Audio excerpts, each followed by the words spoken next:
we're going to get to know Dan a little bit now. He's coming up now, standing up, walking towards me, coming on your screen. Here he is what he looks like. Everyone. It's Dan.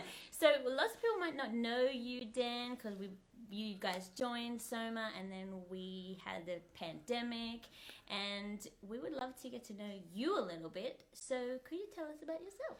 Sure. So I was raised in a Christian household, and then throughout my life, I always considered myself to be a Christian until I got myself to Bible college. And when I was at Bible college, I actually saw Christians living out their life a lot better than I'd seen previously in my life, and realized that I wasn't doing that. And it was by watching them, particularly we were on a Bible college mission actually, and seeing them live their lives the way that they were made me realize that I needed to change mine. And so I did. I changed my mind while I was at Bible college in our first year there.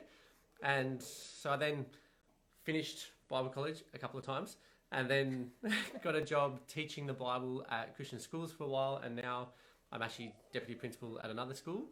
I have a lovely wife and 2 kids, Frida and Charlie, and we've been in the mountains for about 7 years.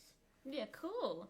And you guys are always seeing neighbors and friends, and I know that is a big part of your lives, in that you really want to connect and live alongside people. And I'm wondering if you could tell me why you find that important, or what about the good news of Jesus makes you want to do that?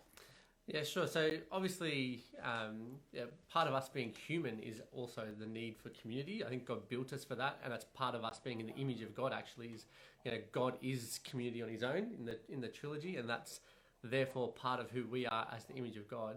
And so our desire for that drives us to meet with and network with our local community. So we have quite a large local community, generally kind of built around our gardening system and our neighbours and stuff like that. But we utilize that to then find opportunities to speak to people about Jesus, because Jesus has called us to go and save the lost, to be the missionaries in the mountains, I guess, at the moment, because that's where we are. And so we connect with our community as much as we can, really, partly because it's what we need as people, but also because it's what God calls us to do in terms of networking with them, to share the gospel with them, so that we can then bring them closer to Jesus. Yeah, cool.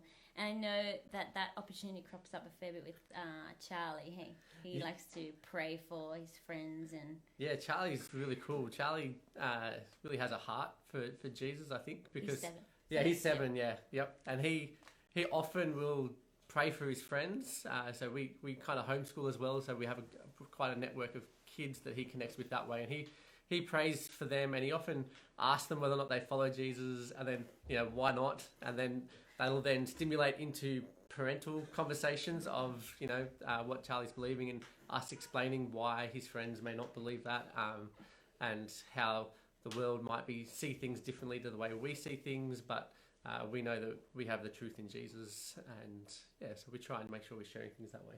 Cool. Thanks, Dan. Thanks for sharing. We look forward to seeing you at the school sometime. Sounds great. See ya. Bye.